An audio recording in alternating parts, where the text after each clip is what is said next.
Alright, what's up, guys? I'm back with another video. And I'm making this video an official recap of UFC Seattle. Israel Adesanya versus Joe Pyfer. Let's just get straight into it. I will say that this was a very, very good card. I was very impressed with the card. But yeah, let's go with the two fights I predicted.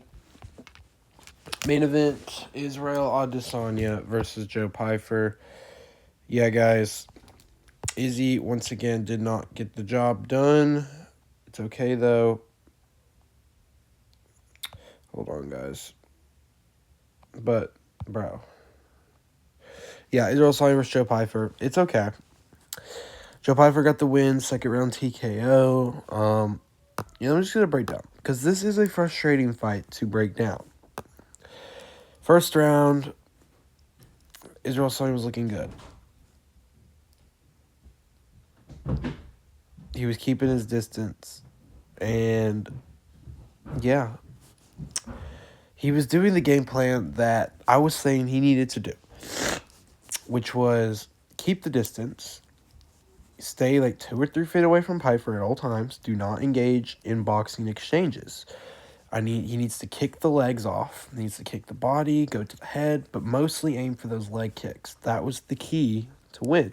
Now, you can sometimes exchange a boxing when he misses an air ball because Pyfer is not very high level in boxing, but he does have a lot of power in his hands and he does have okay boxing. He needs, like, once Pyfer airballs a strike, that would be a good shot for him to counter due to his significant speed and explosive advantage, and how quick he is. He did do that through the first time. I will say he mostly did that. He loved to exchange with Pyfer in the boxing way too much. He was taking risks. He was landing good shots, but so was Pyfer. Israel Adesanya was doing good. He rocked him with the knee from the stand-up, and things were looking really good for him. Pyfer was landing a lot of shots of his own. He was doing a good job closing the distance and getting to the clinch like he needed to. Like I said, could have been a threat. And he landed a takedown in the last 20 seconds of the first round, and I thought Pyfer won the round, I'll be honest. I scored the round 2, Joe Pyfer, and Israel Adesanya is my favorite fighter, guys. I gave Joe Pyfer the first round. I thought Pyfer gave more significant damage and had a lot of clinch control time and got a takedown. Yeah, he was just a lot stronger. Izzy struggled to get out of the clinch a lot of times. Joe Pyfer fought well. Moving on to the second round, this was an all-out war. They were just standing in the middle, exchanging and boxing, both landing big, huge shots. Israel Adesanya's chin looked pretty good. I was surprised. He took a lot of clean hooks from Joe Pyfer, and Izzy took him well. Wobbled back a couple times, but he yet to get dropped. But nevertheless, he was kicking the legs a lot too. There was an eye poke, and once we saw eye poke, we saw Joe Pyfer limping a little bit on his leg, and that was just proving me right on how that was the game plan Israel Adesanya needed to attack. Keep his distance, kick the legs, don't fight stupidly. He has to fight logically. And Izzy did not choose to fight logically. It's really frustrating because Izzy is better than this man. He could have beat him. He was the better fight. I saw the double. I saw a second or third round TKO for Israel Adesanya, like I predicted. But he decided not to initiate the game plan. He decided to go into Pyfer's game plan, which was stand and exchange and box with him when Pyfer's the bigger, stronger, and has more power in his hands. That man. He was playing into Joe Pyfer's advantage, also giving Pyfer an advantage to engage in the grappling. And we all know, pretty sure Joe Pyfer is a black belt in jiu-jitsu. Gives him a chance to engage in the jiu-jitsu game. That would be terrible for Izzy, since Joe Pyfer's already bigger than him. He's just playing into his game. He got reckless. He still could have won playing his game because of how high level Israel Adesanya is. But no, Joe Pyfer's getting better. He's on the up end of his career. He's getting better and better, and Izzy is on his way out, unfortunately. It hurts to say that, but that is the truth. Israel Adesanya, you know I always love you. You know I always support you. You are my favorite fighter ever of all time. I am saying the truth, though. You are on your way out, and you probably should have retired last night. It would have been the best test for your combat sports career. You've had a great career, one of the greatest fighters to ever do it. And you have a huge legacy and impact on the sport for MMA and kickboxing and boxing in general. All combat sports, huge impact. Yeah, Joe Pyfer ended up getting tons of big shots. He ended up getting a takedown due to the distance being closed and then being like 2 inches away from each other. He had him in full mount, landed good elbows, good ground and pound. Almost nearly took his back, nearly submitted Israel Adesanya, and then Izzy had a good scramble to get out of it, but he was still on the bottom. And not Pereira. Joe Pyfer was just straight out on top of him, landing big shots to his head. Izzy was unable to defend himself. He was completely trapped, and yeah, they stopped the fight. It was a good stoppage. Yeah, I can't really do anything. Izzy was fighting pretty well, like, to be honest, besides the times that he didn't follow the game plan. He fought pretty well in round one. I figured Eugene Barrett, his coach, would have enough sense to tell him that he needs to attack the legs more, adjust your fighting style, keep the distance, stop letting Pyfer engage with you in grappling. You need to not let him get close to you and keep kicking him and keep countering his boxing shots. That was the game plan that he needed to initiate, and he did not, and he lost. I said this before. If he didn't initiate the game plan, it would have been very difficult to him. And Pyfer could have got the TKO win, and he did. I said this would happen first or second round. It's really unfortunate. I didn't think Israel Adesanya was going to do that. I thought he would fight more smart, because if you look at his whole career as a whole, I mean, he has one of the greatest fight IQs in the game, like, of all time. He's probably top 10, and maybe even top 5 as far as fight IQ goes. But this fight would definitely not be a good example of fight IQ from Israel Adesanya. Joe Pyfer fought well. He was really tough, really took a lot of big shots. His calves were not doing good, and he stayed through it. He stayed composed, and he ended up getting the W. Congratulations, Joe Pyfer. That was a very good win for him. He's now going to be moving into the top 5 in middleweight. Joe Pyfer has a really tragic story of his childhood. I mean, I heard he almost committed suicide very recently. I mean, it's not a lot going on with this man. High hopes for you. I hope you do. I hope his career goes really good. Obviously, I hated his guts before the fight, because you know how bad I wanted Israel Adesanya to win, but it's fine. So, Israel Adesanya said he's going to be back again and again. I don't think that's a good idea, because I think he's just going to keep getting finished, and it's going to tarnish his legacy. We'll see what's next for Joe Pyfer. Probably a top 5 fight, maybe a top 10 fight. I'd like to see him fight Brendan Allen. I think that'd be a good one. Something like that, but Israel Adesanya is probably, if he's going to keep going, I guess an unranked opponent is next for him, and he's probably still going to lose, I'll be honest. But obviously, I'll still be rooting for him. I want him to win, but I really think he probably should have retired last night, because he's now on a 4-fight losing streak, losing to Joe Pyfer. It's just not good. You're at an all-time low if you're losing to Joe Pyfer. I mean, that's the truth. Nothing against Pyfer. Pyfer's good, but if you compare Joe Pyfer to prime Israel Adesanya, nowhere near on his level.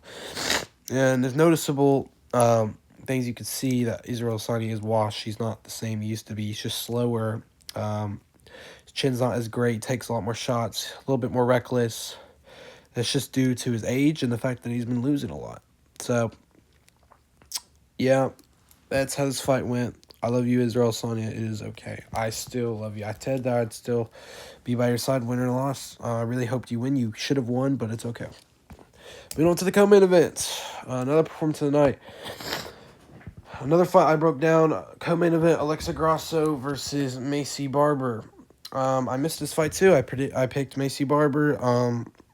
This was a really good fight. Not the way I thought it'd go. So, from what I'm seeing, Alexa Grasso is just inconsistent. You know, she got the dub, first round TKO. This was crazy. She ended up getting a knockout and a submission the same fight. I thought it should have been ruled as submission, to be honest, but they stopped it early. I think Mace Barber was already out, but here we go. So, Alexa Grasso, first round starts. They were pretty even on the striking, both had the moments. Alexa Grasso was looking pretty sharp. Her boxing was looking sharp early. Macy Barber had some moments from the striking. Looked okay. Grasso was looking better, and then she lands a huge counter shot to the hooks. Grasso's hooks were looking good. Lands that shot, drops her, and then immediately takes her back and puts her in a rear naked choke, and they immediately stopped the fight. I thought it was a submission win, but apparently it was a TKO win. It was crazy. Macy Barber was out cold for like 5 minutes on the mat. It was scary. It was crazy. This was arguably finish of the year so far for 2026. This was a great fight, great finish. But from seeing Alexa Grasso was inconsistent, because if you look at last fight, her boxing looked bad. She was on the back foot to a wrestler, I'm pretty sure. What's her name? Natalia Silva is mainly a wrestler. I could be wrong, but I'm pretty sure she has.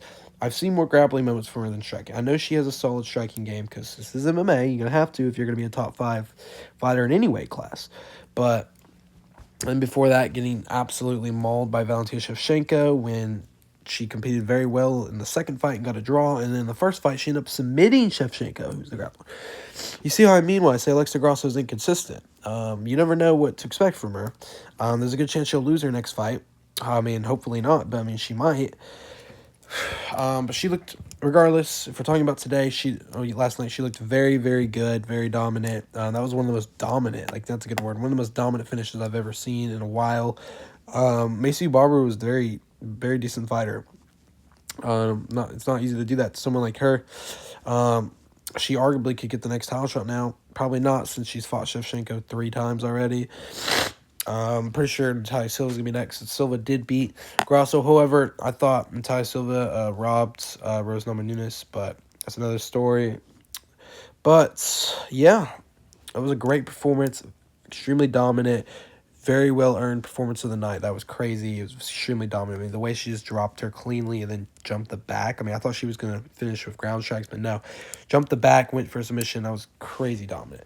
Good job, Alexa Grasso. So, yeah, that is my recap. These are the last 2 fights I predicted and broke down. I got them both wrong, so 0 for 2 against this card. Predictions not been going good so far, but it's okay. Overall, this was a great card. You look at Michael Chiesa for Nico Price. Michael Chiesa retired. It was a great win. He submitted great scrambles. Nico Price actually had a good scramble. I thought we didn't get out of it. No, Chiesa took his back, out-scrambled his scramble. Got a submission win of 1:03 into round 1. It was a very good retirement. I'm pretty sure Nico Price retired too, but no one's talking about that. Julian Erosa versus Douglas, another great finish. Douglas dropped Julian Erosa like 3 times off a jab. It was crazy. Might have been late stoppage, but good win for him.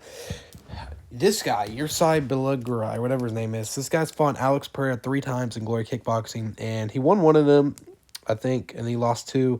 But nevertheless, beating Alex Pereira is very hard, and he's a really good striker. He's a very good kickboxer. I loved his fighting style, and Mansour Abdul Malik was undefeated, and he just couldn't do anything against this guy. But Yursai was just absolutely destroying him, schooling him in the kickboxing room. It's a very good guy to watch out for. Middleweight fighters from Netherlands. Watch out for this guy. He's very good. Alex Pereira was in his corner, too. I think he trains at this gym. So was Glover Teixeira. And then opening fight for the main card, Terrence McKinney versus Kyle Nelson. McKinney knocked out Kyle Nelson 24 seconds in.